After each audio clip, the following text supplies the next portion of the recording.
신의 없는 세상 27강 하겠습니다. 지금 우리는 신비라는 주제로 안셀름 그린의 글을 읽고 있습니다. 주제는 신비인데 제목은 이렇게 잡았습니다. 무엇이라 형용할 수 없는 것의 제형. 26강에서 앞대목을 했습니다. 오늘 162쪽 아래 부분 소제목 연결자로서의 성스러움, 여기부터 시작하겠습니다. 이런 글들이 어떤 분들에게는 좀 뜬구름 잡는 것 같다, 그런 느낌으로 다가갈 수도 있겠습니다. 그거를 극복해야 됩니다.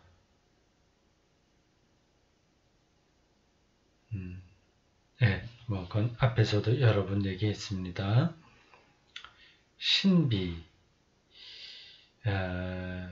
그러니까 우리의 삶이 총체적으로 신비이고 그것을 더 압축하면 하나님이라고 할 수 있는 겁니다. 그것을 우리가 다 분석하고 파헤쳐서 결정하고 규정하고 범주화하는 것, 이게 불가능하기 때문에 그렇습니다.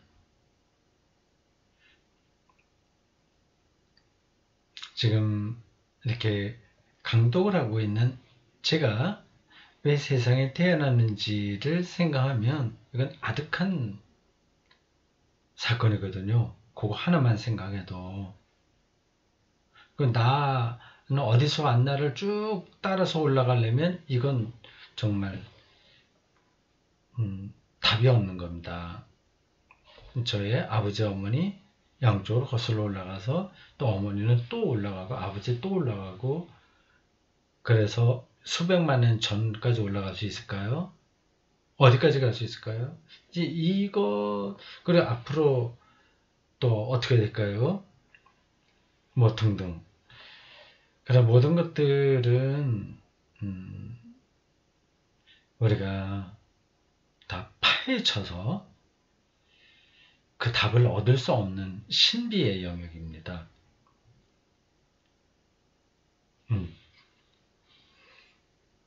그러니까 여기서 말하는 신비가 그렇게 허황되거나 또 무슨 요술 부리듯이 현실적이지 못한 어떤 그건 아니다. 우리 아주 실존적인 거다, 이렇게 생각하셔야 됩니다. 아주 실존적이다. 우리가 대면하고 있는 것이 다 신비에 속한 거다. 그런 쪽으로 또 생각을 해보시기 바랍니다. 특히 하나님을 믿는 사람들에게는 이러한 공부와 생각이 중요합니다. 그렇지 않으면 하나님 신앙이 완전히 처세술로 떨어지거나 기복주의에 떨어질 수밖에 없죠. 그곳은 성스러운 공간이다. 성스러움은 독일어로 어떻게 되는지 모르겠습니다. 성스러움, 하일리게라고 했을까요? 성스러움은 신비처럼 유실론자와 무실론자가 서로 주고받을 수 있는 개념이다. 무실론자도 그 신비는 인정할 테니까요.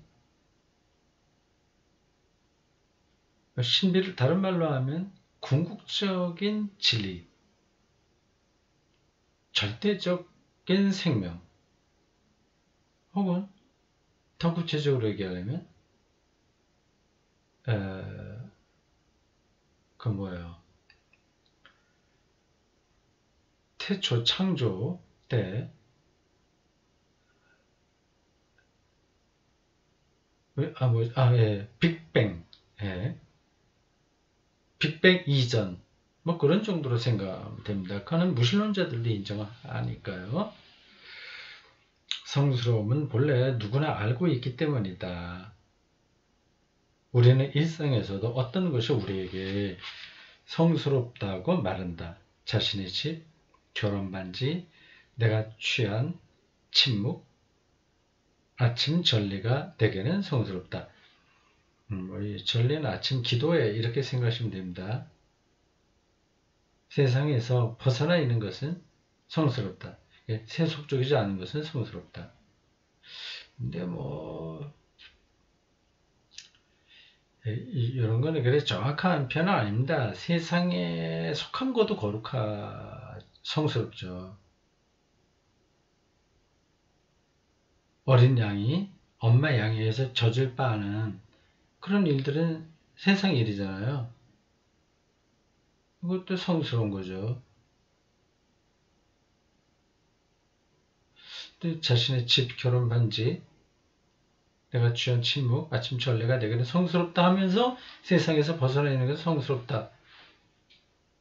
왜 이렇게 얘기하죠? 이게 세상에 있는 거 아니에요. 근데 어떤 뜻인지 좀 더 봅시다. 그런데 그리스도인은 모두가 세례 때 사제로 축성을 받았다. 사제. 이게 무슨 뜻이야? 사제는 이제 가톨릭 신부를 가리키는 건데 만인 사제직을 말하려고 하나? 예, 그건 아닐 텐데. 안셀름 구린이 신부군요. 근데 무슨 결혼 반지 이런 게 나왔을까? 자기가 결혼한 게 아닐 텐데 일반적인 걸 말하는 것 같아요. 여기 좀 문장이 약간 헷갈리네. 더 읽어봅시다. 그것은 그리스도인의 본질적 특성으로 그리스도인은 자신 안에 있는 성스러움을 지키면서 또한 타인 안에 있는 것도 지킨다. 누구에게나 사회의 접근에서 벗어나 있는 부분이 있다. 여기서 말하는 게 세상에서 벗어나 있다고 하는 게 세상이 아니라는 뜻이 아니라 세상의 힘에 의해서 지배되지 않는다는 뜻입니다. 우리 집 안에 있으면 누가 너 왜 거기 있어? 이렇게 간섭하지 않잖아요. 그런 거죠. 내가 침묵을 지키는데 그건 나의 고유한 거니까 그걸 이제 거룩하다고 하는 겁니다. 누구에게나 사회의 접근에서 벗어나 있는 부분이 있다. 성스러움은 전적으로 인간에게 속하며 세상이 멋대로 할 수 없는 영역이다. 바로 그렇게 나오네요. 제가 바로 설명한 겁니다. 세상과 분리되어 있는 게 아니라 세상에 있는 거지만 자기의 고유한 세상이 멋대로 할 수 없는 영역인 거죠. 또한 성스러움은 우리가 성스러운 신을 체험하는 자리이다. 성경에서 하나님은 본질적으로 성스러운 하나님으로 그 성스러움에 인간은 몸을 벌벌 떤다. 그리고 항상 그 성스러움으로 두려워하는 거죠. 벌벌 떤다는 건 두려워한다. 상투스 거룩하다 거룩하다 이란 찬송을 부르게 되죠. 그리고 항상 성스러움은 신비한 것, 나를 뒤흔드는 강력한 것이기도 하다. 이건 놀라운 경험입니다. 근대 철학에서 성스러움을 재발견하고 그것에 인간의 의미를 부여한 것은 특히 마틴 하이데거였다. 이런 루돌프 오토의 다스 하이릭의 성스러움이라고 하는 책이 있는데 그것보다도 이 하이데거를 더 성스러움 발견해서 높이 평가하는가 봐요. 이 그레인이 루돌프 오토를 모를 리가 없죠. 봅시다. 하이데거가 한 말을 인용했습니다. 여기 각주 62번인데 어느 책에서 했는지 봅시다. 62번. 이거 뭐 하이데거를 직접 인용한 게 아니라 스플렛이라고 하는 사람이 다스 하일리게, 이건 루돌프 오토가 쓴 책 제목하고 똑같네요. 우리 책에서 재인용한 것 같습니다. 우리가 성스러움을 다시 체험한다면, 정확하게 말해서 그것을 체험할 수 있는 상태에 있다면 비로소 신에 대해 말할 수 있다고 그런 생각한다. 마틴 하이데거가 그렇게 말한다는 거죠. 성스러운 경험은 신에 대해서 말하는 출발점이다, 그 뜻입니다. 클라우스 햄메르레는 하이데거의 이 사상을 이어간다. 성스러움은 인간에게 그 모습을 보이지만 인간의 이론적 관심이나 미학적 의식, 윤리적 태도에서는 보여주지 않는다. 네. 말들이 확 안 들어오죠. 예, 그렇죠. 이거를 이제 설명하려면 많은 다른 뭐가 필요합니다. 근데 뭐 이제 자꾸만 책 읽기를 통해서 그러한 내공을 쌓는 게 이걸 이해하는 데 최선입니다. 성스러움은 인간에게 그 모습을 보이지만 인간의 이론적 관심이나 미학적 의식, 윤리적 태도에는 보여주지 않는다. 이건 정확한 통찰이라고 생각합니다. 성스러움은 인간을 향해 손을 뻗는다. 꼭 이것은 성령을 얘기하는 것 같아요. 그것은 접촉할 수 없이 접촉하는 것이다. 성스러움은 인간의 마음을 건드린다.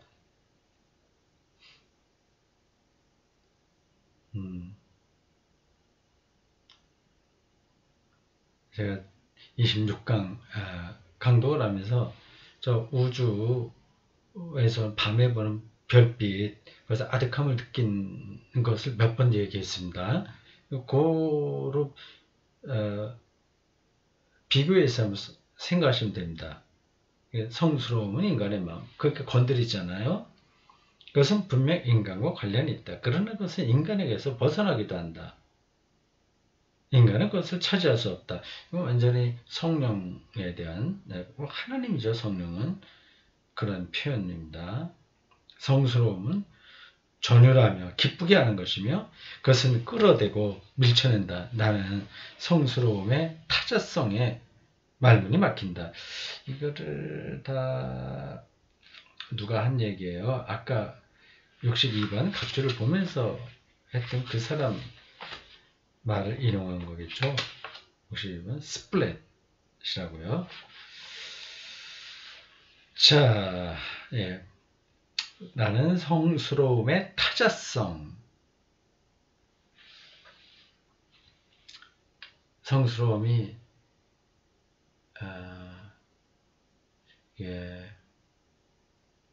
타자로서 경험된다는 거예요. 그 표현이 이런 말로는 충분하지 않을 것 같네요. 내가 마음대로 처리할 수 없는 어떤 대상이라는 겁니다. 타자성. 영어로 아마 아더니스 그렇게 표현할 겁니다. 그런데 성스러움과 접촉했을 때만 내가 나 자신의 미심쩍음과 근거 없음에서 기쁘게 빠져나왔을까? 이건 뭐 인용한 문자하고 자기 말하고 막 뒤섞여갖고 이렇게 글을 갖다가 모호하게 쓰시나, 그러니.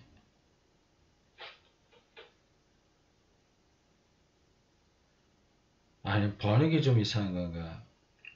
하여튼 뭐, 요 정도라고 이거 지나가겠습니다. 지금도 인간은 성스러움에 매료된다. 누구나 다 그런 건 아니에요. 거들도 보지 않는 사람도 많습니다.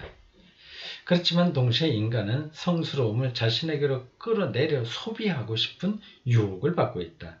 내가 볼 때 이 위험은 예수가 광야에서 견뎌내야 했던 첫 번째 유혹에 표현되어 있다. 악마는 예수에게 당신이 하나님의 아들이거든 이 돌더러 빵이 되라고 해보시오. 누가복음 4장 3절이라고 말했다. 여기서 문제는 양식의 무절제한 소비뿐 아니라 또한 성스러움의 소비다. 고대는 종종 돌이 인간의 접근에서 벗어나 있는 성스러운 돌을 의미했다. 오늘날 우리는 관광객들이 교회에 올 때 이를 목격한다. 그들에게는 이제 성스러움에 대한 감각이 없다.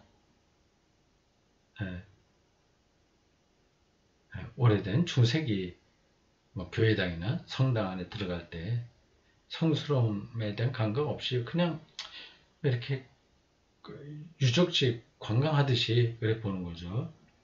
교회에서 고요히 머무르며 성스러움에 침묵으로 답하는 감각이 없다. 그들은 교회를 박물관으로 생각한다. 그런데 박물관도 성스러운 장소일 수 있다. 예술작품을 감상할 때 우리는 침묵이 필요하다. 침묵. 예술작품은 우리 마음을 움직이고 기쁘게 해준다. 그러면서 동시에 우리에게 벗어나 있다.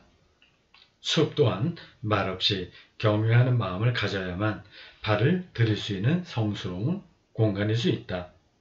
많은 여행자가 여전히 자연의 성스러움에 대한 감각을 가지고 있다. 어떤 자연의 위압감, 그리고 아름다움, 압도되는 거죠. 그러니까 어떤 것으로도 돈 주고 살 수 없는 느낌. 그리고 어떤 대상에 의해서도 손상당하지 않는 경험. 그런 게 이제 성스러움에 대한 경험입니다.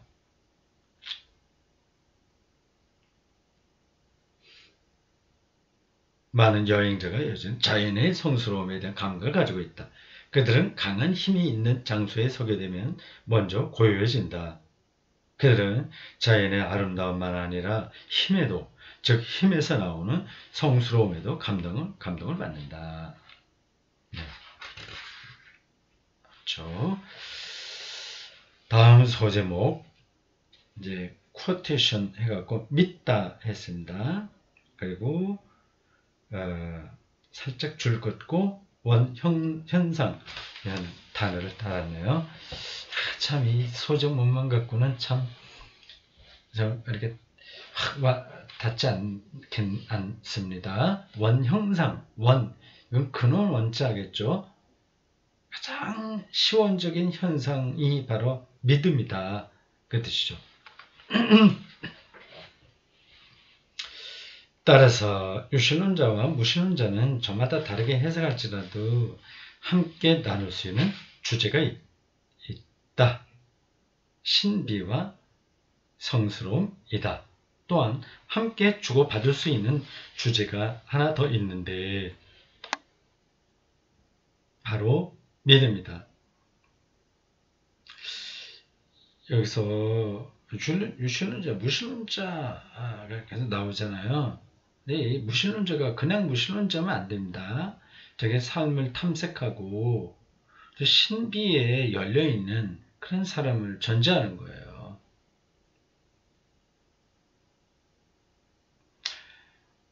여기서 믿음은 우선 특정한 문장들을 진리로 여기는 것을 뜻하지 않는다. 어떤 교리를 믿는 게 아니라는 거죠. 무신론자는 그런 믿음을 거부한다. 그들은 그 문장들이 무엇을 의미하는지 알지 못한다.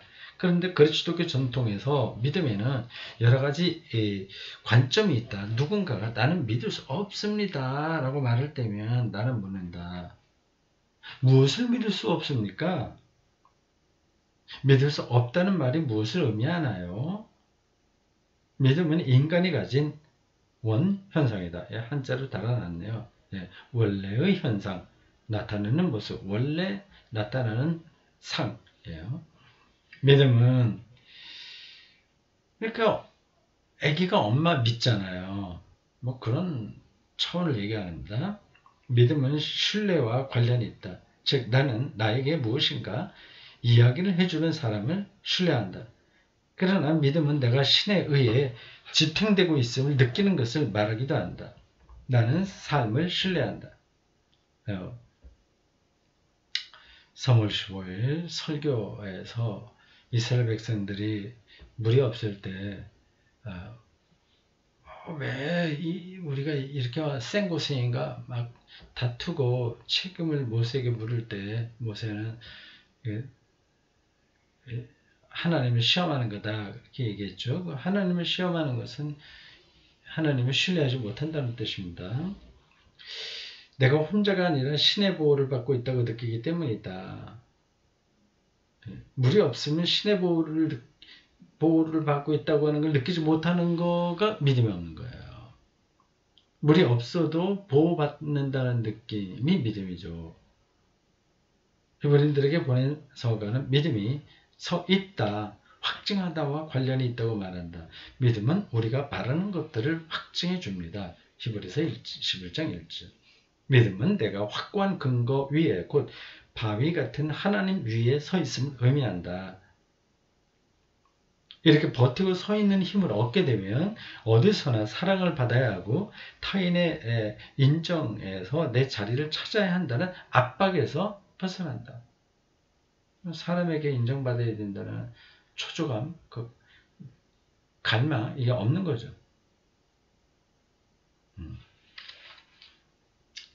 그 재미있는 표현이었습니다. 믿다라는 단어는 원현상이다.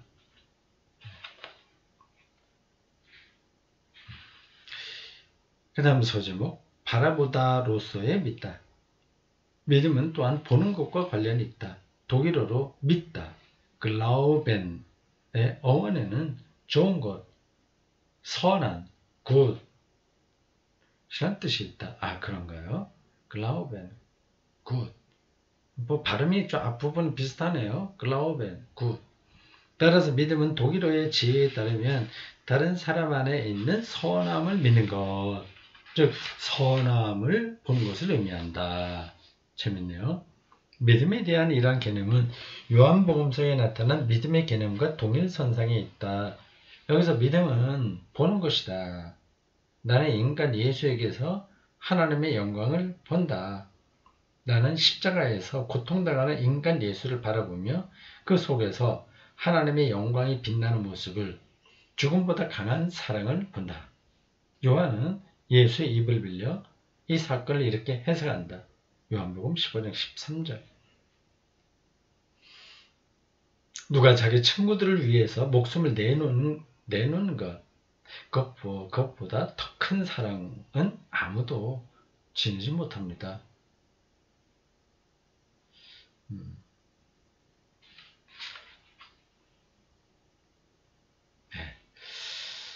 그리스도인에게 신에 대한 믿음은 보는 것과 밀접한 관계가 있다. 신, 테우스라는 단어가 바라보다, 보게 되다, 테아스타에서 생겨났다. 그런가요? 이 어원 공부가 이런 점에서 필요합니다. 그리스도인은 헬라 사람들이요, 바라봄으로써 신을 경험한다. 우리는 신을 직접 바라볼 수 없음을 안다. 그러나 자연의 아름다움에서, 인간 용모에서 느껴지는 아름다움에서, 예술 작품의 아름다움에서 신의 영광을 볼 수 있다. 신은 아름다운 것에서 우리에게 그 모습을 드러내는 근원적 아름다움이다. 아름다움은 유신론자이든 무신론자든 누구나 볼 수 있다. 그래서 둘 다 이런 의문이 들 수 있다. 꽃을 관찰할 때, 아름다운 풍경을 바라볼 때, 알프레히트 듀이러나 화가죠. 마틴 숀가우의 작품을 묵상할 때 내가 바라보고 있는 것은 무엇인가? 아름다움은 다 같다. 그리스도인으로서 나는 이런 아름다움을 하나님의 영광에 반사된 것으로 해석한다. 여기 동의합니다. 나는 아름다움에서 그분의 자취를 본다. 나는 플라톤 철학의 해석에 도움을 받는다. 플라톤은 아름다운 것이 실제로 있다고 말한다. 독일 계몽주의 철학자 임마누엘 칸트는 아름다움을 인간의 주관적인 판단 영역으로 옮겨 놓는다. 주관에 떨어지면 그건 좀 다른 거죠. 그런데 그렇게 하면 아름다운 것은 더 이상 내가 신을 예감할 수 있는 자리가 아니다. 주관에 떨어지니까 따로 이렇게 하나의 대상으로 있는 게 아니니까 그렇다는 거예요. 그러면 주관적인 해석만 중요하다. 그러나 그 풍경이 실제로 아름답다는 것, 그 사람이 실제로 아름답다는 것을 신뢰하면 우리는 아름다움에서 우리의 주관성을 넘어서는 무언가를 마주친다. 무신론자는 신을 통해 아름다움을 해석할 필요가 없다. 신을 믿지 않는다고 하니까. 그러나 아름다움은 알게 되는 거죠. 무신론자는 아름다운 것에 감동받을 수 있다. 우리는 무신론자로부터 아름다움을 다시 새로 보는 법을 배울 수 있다. 때때로 우리는 아름다움을 성급히 신의 자취로 해석하면서 그것을 신비, 다채로움, 구조, 그것을 실제로 구성하는 요소 등은 간과한다. 아름다움을 경험하는 데 있어 우리는 다른 사람을 밟고 서지 않고 서로 배울 수 있다.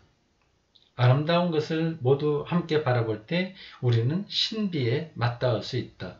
어떤 차이들을 다 극복하게 해주니까요. 이때 이 신비를 해석하는 방식은 아무래도 상관없다. 바라보는 행위는 항상 자유로 이어진다. 어디에 차이에 억압되지 않으니까 자유로 가는 거죠. 우리는 같은 것을 바라본다. 하지만 저마다 그것을 자신의 눈으로 하기 마련이며 또한 저마다 자신의 눈을 믿어야 한다.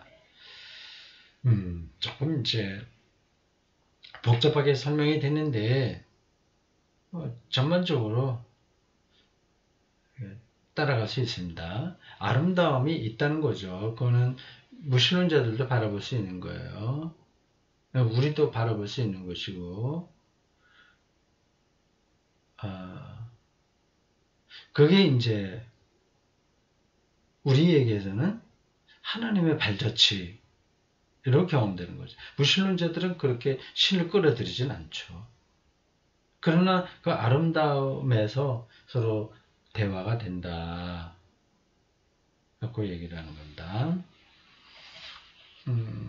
이제 그 아름다움에서 그걸 바라보는 것. 거기 또 믿는다. 독일어와 헬라어의 어원을 잘 풀어가면서 설명을 했네요. 조금 까다로운 부분이었는데 이 사람이 하는 생각을 잘 따라가야만 들어오는 건데 또 그런 대로 도움이 됐습니다.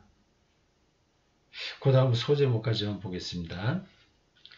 믿다와 듣다. 이걸 다 코테이션에 넣었어요. 믿다 그리고 듣다. 바울은 믿음이 들음에서 생긴다고 한다. 여기에도 의문이 들 수 있다. 아름다운 음악을 들을 때 나는 무엇을 듣고 있는가? 마틴 하이데거는 듣다가 안도감으로 이어진다고 말한다. 음악회에서 두 눈을 감고 온전히 음악에 나를 맡기면 나는 평안을 느낀다. 소리가 자기를 어디로 끌고 가는 그런 경험을 하니까요. 소리의 아름다움이죠. 소리의 미학이죠. 선율이 나를 감싸고 그 안에 스며든다. 나는 선율의 일부가 된다. 들음은 정서적인 감각이다. 우리는 감정들과 접촉한다. 그런데 들음은 초월적인 감각이기도 하다.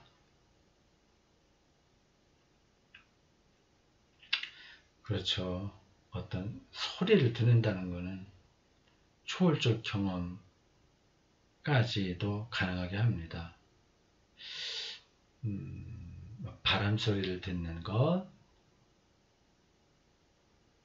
그걸 통해서 이 세상에 소리가 있구나 하는 아주 근원적인 경험을 하게 되는 거죠. 그걸 알게 되면 다른 문제들은 넘어갈 수 있습니다. 나는 무언가를 들을 때 들리지 않는 것, 내가 더는 붙잡을 수 없는 것을 듣는다. 바라보기는 내내 할 수 있다.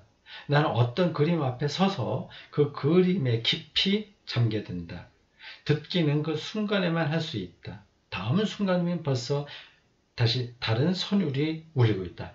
또는 가령 어떤 강의를 듣는다면 말들이 내 곁을 스쳐 지나간다. 들음은 오직 그 순간에만 일어난다. 이게 보는 것하고도 차이가 있네요. 보는 것도 사실은 순간이긴 한데 들음은 더 그것이 확연하게 나타납니다. 그러나 그 짧은 순간에 내 안에서 그 순간을 넘어서는 무언가가 드러난다.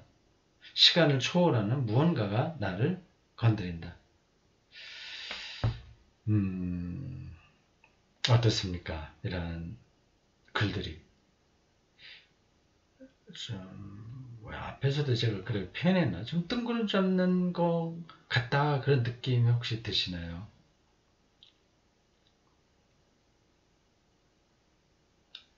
이게 어떤 확실한 경험, 논리적 토대 없이 이렇게 설 수 있어요. 그럼 뜬구름 잡는 얘기가 됩니다.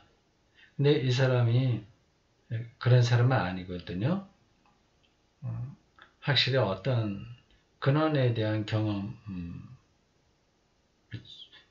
탄탄하게 있기 때문에 뜬구름 잡는 이야기를 하는 게 아닙니다.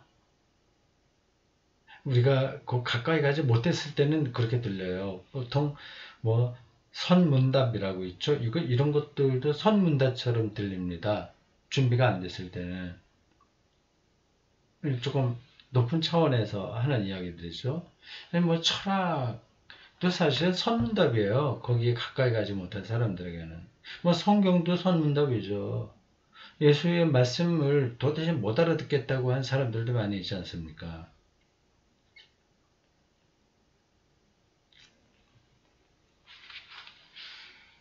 자, 그 마지막 문장입니다. 시간을 초월하는 무언가가 나를 건드린다. 들을 때, 소리, 스쳐 지나가는 거는 소리, 연설을 들을 때도 그렇고, 설교를 들을 때도 그렇고, 어떤 세계로 제가 빨리 들어가는 거예요. 그 속에 이렇게 들어가게 되면, 지금 내가 어디 있는지, 내가 뭐, 돈을 얼마나 벌어야 되는지, 뭐, 그런 걸 이제 초월하게 되는 거죠. 네, 여기까지 하겠습니다.